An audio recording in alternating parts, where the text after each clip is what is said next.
Hi everyone, it is Jason Velasco over at Balanced Poker, and one of the key things that I love to do when I'm not playing is I love to study the game.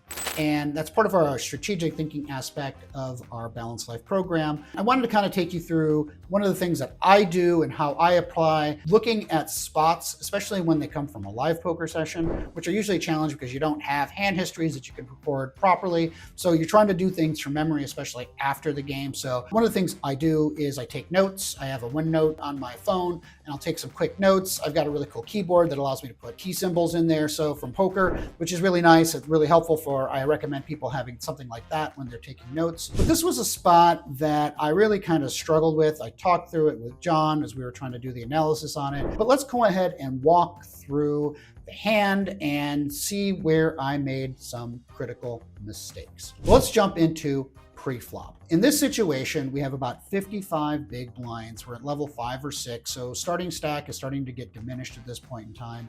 And we wanted to make sure that we're basically staying in the game and building stacks. We built a pretty solid, aggressive, but thinking player persona at this point in time. I've not really had any big hands that I've shown down. I didn't show a lot of bluffs. In fact, at this point in time, I think I've only showed down maybe 1 or 2 hands at this point in time, and I've kind of won pots by getting people to fold. All right, so in this situation, the big blind, who has about 35 big blinds, opens up under the gun to X. We get a flat in the middle position player, so under the low jack. I'm in the cutoff with pocket jacks. I think they're 2 red jacks if I remember correctly. So I make a big raise of about 5 big blinds in order to kind of maximize any potential fold equity out there. So the under the gun player calls and the middle position player folds. Let's talk about the pre-flop analysis afterwards. So let's talk about what I was thinking. What I'm thinking at this particular stage is I want to still continue building a pretty aggressive strategy, and I'm trying to get players to fold. And so I think in this particular situation, when I went to the solver, that is the wrong play to do with pocket jacks at this stack depth. What the solver likes to do is it does raise occasionally, but for the most part, it really likes a call.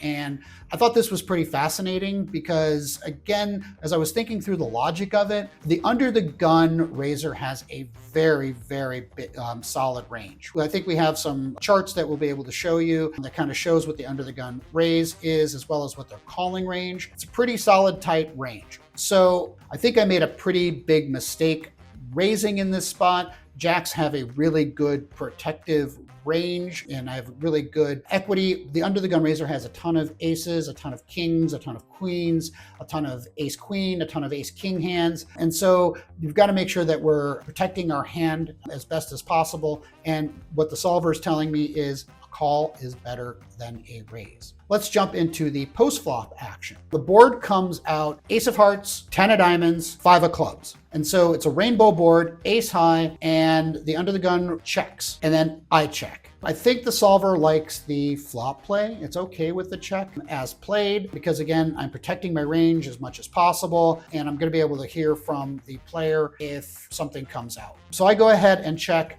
And so the solver is okay with that. On the turn, we get a jack of clubs. And I'm thinking, okay, this is a pretty good card for me. I've got a set. And so the under the gun player checks. I make a half pot bet at this point in time, and the under the gun player calls. Let's look at that turn analysis. So when the under the gun player checks, they have a pretty good range that they're protecting as well. They could have a lot of those big cards, those big Broadway cards. And so the solver when I was reviewing it basically says either go big or go home. It either likes a check or a very large pot-sized bet. I think in that particular situation, I underbet my hand, which gave the under the gun player a lot of equity to call.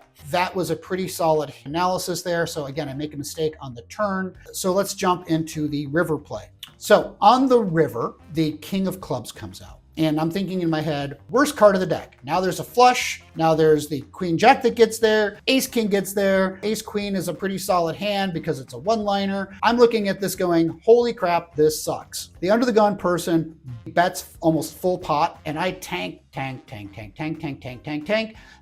I make a fold. In this particular situation, The fold is right. You don't want to be in a situation where you're calling off your hands thinking, right, I've got to call off my set. This is a particular situation where the solver says this is almost 100% fold because a couple different things. Number one, you've got a one-liner to a queen for a straight with the king of clubs coming out there. If he was flatting with ace of clubs of anything, he gets there as well. At the very least, he has two pair, and that's the only hand I'm really beating at this point in time. So I think a fold was the right scenario. And so I think this was a pretty solid fold at this point in time, even though it was a little painful. And I think I definitely made a lot of mistakes, which cost me not a ton of chips, cost me about 11 or 12 big blinds. And that's really important not to lose, especially as you're trying to ladder up and build a stack down the road. So that is a really cool hand, and I would love to know what you would do in this particular spot. Would you make that fold? Again, thank you for taking the time to do this analysis with me. This is a interesting new program, and we'll take you through other hands that we learn, whether they're online